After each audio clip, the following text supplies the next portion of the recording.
நமஸ்காரம். பக்தி என்னும் சொல்லை அடிக்கடி பயன்படுத்துகிறோம். அது வெவ்வேறு நிலையில் இருப்பது. பக்தி முற்றி போயிட்டு அப்படின்னு நம்ம சொல்றது உண்டு. அது வேடிக்கையாகவும் சொல்றது உண்டு, நிஜமாகவும் சொல்றது உண்டு. இப்ப நான் நிஜமாகவே பக்தி முற்றி விட்டால் என்ன செய்வோம்? ஆழ்வார்கள் என்ன செய்திருக்கிறார்கள்னு சொல்றேன். இது பக்தியினுடைய வெவ்வேறு நிலைகள்னு வச்சுக்கலாம், பக்தியின் வெளிப்பாடுன்னு வைத்துக் கொள்ளலாம். ஆழ்வார் பகவானை அடைவதற்காக தவிக்கிறார். எப்போது வருவாய் எப்போது வருவாய் என்று கூப்பிடுகிறார். இது பக்தியினுடைய ஒரு நிலை.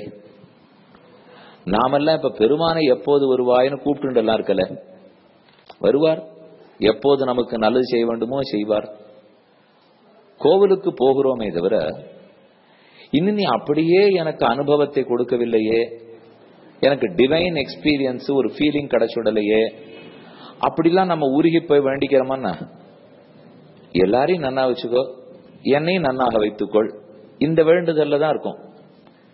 ஏன்னா நம்ம அந்த பக்தியினுடைய அனுபவம், அந்த டிவைன் ஃபீலிங் நிலைங்கிறத அது ஆழ்வார்களுக்கு இருக்கட்டும் நாயன்மார்களுக்கு இருக்கட்டும் நமக்கு இல்லைன்னு முடிவே பண்ணிவிட்டோம். அதனால நாம கோவிலுக்கு போறச்சே அதெல்லாம் கேட்கறதே கிடையாது. நீ ஏன் இப்ப கருடன் பேர்ல பறந்து எனக்கு காட்சி கொடுக்கல, யானைக்காக ஓடோடி வந்தியே எனக்காக வரலையே, பிரகலாதனுக்காக தூணுக்கு நடுவில் தோன்றினியே, இப்ப நம்மள யாராவது அவனுக்காக தோன்றினியே எனக்காக தோன்றக்கூடாதான்னு எப்பவான்னு கேட்டிருக்கோமோ? கேட்டதில்லை. ஏன்னா பக்தியினுடைய அந்த நிலையை நாம அடையவே இல்லை. ஆழ்வார் அந்த நிலையை அடைஞ்சிருக்கார். அப்ப அதுவே எவ்வளவு உயர்ந்த நிலை. துருவன் அடைந்தார், பிரகலாதன் அடைந்தார், கஜேந்திரன் அடைந்தார், அதை போல பெரியவர்கள்லாம் அடைஞ்சிருக்கா. ஆனா அந்த ஆழ்வாருக்கு இன்னொரு நிலை பாருங்க. பகவானை எப்ப வருவாய் வருவாய் என்று கூப்பிட்டு இருக்கார். வாரா வருவாய் வருமென் மாயா மாயா மூர்த்தியான்னு கூப்பிடுகிறார். அந்த பெருமான ஒரு நாள் சரி ஆழ்வாருக்கு அருள் கொடுப்போம், அவருக்கு ரொம்ப நாக்கே வத்தி போயிடுத்து, கூப்பிட்டு தொண்டையே வறண்டு போயிடுத்து, வருவோம்னு வருகிறார். ஆனா வந்தவர் 6 மணிக்கு வரேன்னு சொல்லியிருந்தாராம். 6 இல்ல 6:15, ஒரு 15 நிமிஷம் லேட். அது பெருமாளே பயந்துட்டு இருக்கார். ஏது இவர் ஞான வைய போறார், இவரோ வரணும்னு சொல்லியிருக்கார், நம்ம பக்தரா இருக்கார், என்ன ஆவரோன்னு பெருமாளே சற்று கலக்கத்தோடு தான் வரார். ஆழ்வாருக்கு பக்தி முற்றியவுடன் தன்னைத்தானே காதலியா நினைச்சுக்கிறார், தன்னை ஒரு நாயகியாக கொள்ளுகிறார், பகவானை நாயக்கனாக வைத்துக் கொள்ளுகிறார். எப்ப இந்த காதல் பலிக்குமோ, எப்ப எங்களுக்கு கல்யாணம் ஆகுமோ, எப்போது நான் அவனோட சேர்ந்து வாழ்வேனோ என்றெல்லாம் தவிச்சுட்டு இருக்கார்.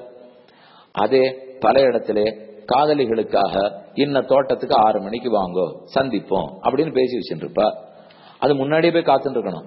6 மணிக்கு வாங்கோன்னு சொல்லியிருந்தா 5:50 போக வேண்டாமோ? வருகிற காதலன் 6:15 வந்தார்னு வச்சுங்க. அப்ப காதலிக்கு எவ்வளவு கோபமா இருக்கும். நான் காத்துட்டு இருக்கேன், ஒரு பெண்ணு காத்துட்டு இருக்கிறச்சே ஆண் வராது இருந்துட்டா பக்கத்துல போற வரவாள்லாம் வேற என்ன நினைச்சுக்க மாட்டா அப்படின்னு வந்த உடனே காதலி எரிஞ்சு விழுவிட இல்லையோ? அப்ப கொஞ்ச நேரத்துக்கு அவனுக்கு முகமே கொடுக்காக முகத்தை திருப்பி வச்சுப்படா. இதெல்லாம் உலக விஷயத்துல நம்ம பண்ணிட்டு இருக்கோம்.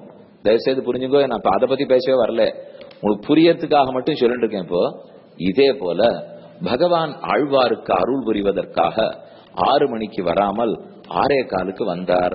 ஆழ்வாருக்கு ஒரே கோபம்.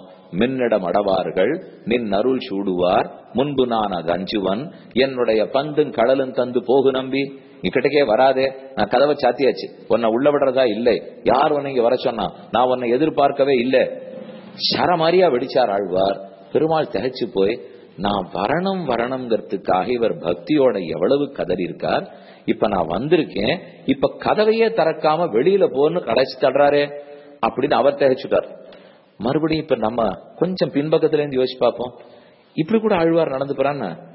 நாமளும் பெருமாள்கிட்ட பெருசா பிரார்த்திக்கல, வந்த பெருமாளை வெளியில போன்னு இருக்கார் ஆழ்வார். சாமி இவர் என்ன நாஸ்திகரா இப்படி போய் சொல்லலாமான்னால் அல்ல அல்ல, இது பக்தியினுடைய முற்றிய மற்றொரு நிலை. இதத்தான் நம்ம உலகத்தில் லௌகிகத்தில் ஊடல்னு சொல்றோம் பாருங்க. எப்ப ஊடல் வரும்? அன்பின் மிகுதியாலதான் ஊடல் வரும்.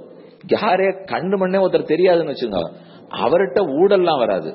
அன்பு இருந்து காதல் இருந்து காதல் முத்தி போனால் அது என்னமா 6 மணிக்கு வர என்னவர் 6:15 வரல என்றுதான் உலகத்தில் ஊடலே ஏற்படும்.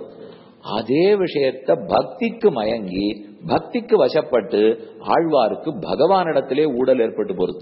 அப்ப வருவியா வருவியான்னு கூப்பிட்டு இருந்தது பக்தியின் ஒரு நிலை, கீழ்நிலை. வந்த பெருமாளை என்னமா 1/4 மணி நேரம் கழிச்சு வருவனி, நீ உள்ளே வராதே அப்படின்னு கதவை சாத்தி அனுப்பி வைத்தது பக்தியின் முதிர்ந்த நிலை. அப்ப என்னென்ன நிலைகள் இருக்கு பாருங்க. அதே பக்தி அவரை வாவான்னு கூப்பிட சொல்றது, அதே பக்தி வந்தவரை போன்னு சொல்றது. ரெண்டுமே பகவானுக்கு ரொம்ப பிடிக்குமா. இதுவும் பிடிக்கும் அதுவும் பிடிக்கும். ஏன்னா ரெண்டுமே தன்னிடத்துல இருக்கிற காதலால தான் மாறி மாறி நடக்கிறாருன்னு தெரியறதோ இல்லையோ, அந்த அளவுக்கு பக்தி முத்துகிறது. பறவைகளை பிடித்து தூது விடுகிறார் ஆழ்வார். அது தூது விடுதல்ங்கிறது பக்தியினுடைய ஒரு நிலை. ஊடுகிறார் ஒரு நிலை. அவரே பக்கத்தில் இருக்கிறாப்புல நினைச்சின்றே பாடுகிறார் ஒரு நிலை. பெண் பாவனையோட பாடுகிறார் ஒரு நிலை. இப்படி எத்தனையோ உருவ வெளிப்பாட்டாலே பாடுகிறார். இதெல்லாம் பக்தியினுடைய பல நிலைகள். நமக்கும் வர வேண்டாமா? கொஞ்சமான ஒவ்வொரு நிலையா ஏறணுமே. அவர் அளவுக்கு ஊட வேண்டாம், தூதுடுறான் விட வேண்டாம், அப்படியெல்லாம் பண்ண வேண்டாம். எப்ப காட்சி கொடுப்பாய், எப்ப எனக்கு பக்தி வளரும், எப்ப உன்னை நினைச்சு ஒரு சொட்டு கண்ணீர் விட்டு உருகுவேன், அந்த உருக்கத்தில் எவ்வளவோ நல்லது நடக்கும் நமக்கு. அதுக்கு கண்ணீர் விட்டுட்டோம்னு வச்சுங்க, உலகத்துல எதுக்கு நாம கண்ணீர் விடவே தேவையே இருக்காது. ஆனா பெருமானிடத்தில் கரைந்து உருகி பக்தியால் கண்ணீர் விடாமல் இருந்தால் அப்புறம் உலக இன்ப துன்பத்துக்கு நிறைய நம்ம கண்ணீர் விட வேண்டியிருக்கும். அது வேண்டாமே, பக்தி முற்றட்டுமே. ஆடியோ பிராட்காஸ்டை உங்களுக்காக வழங்குபவர் ஸ்ரீ வேலுக்குடி கிருஷ்ணன் சுவாமி.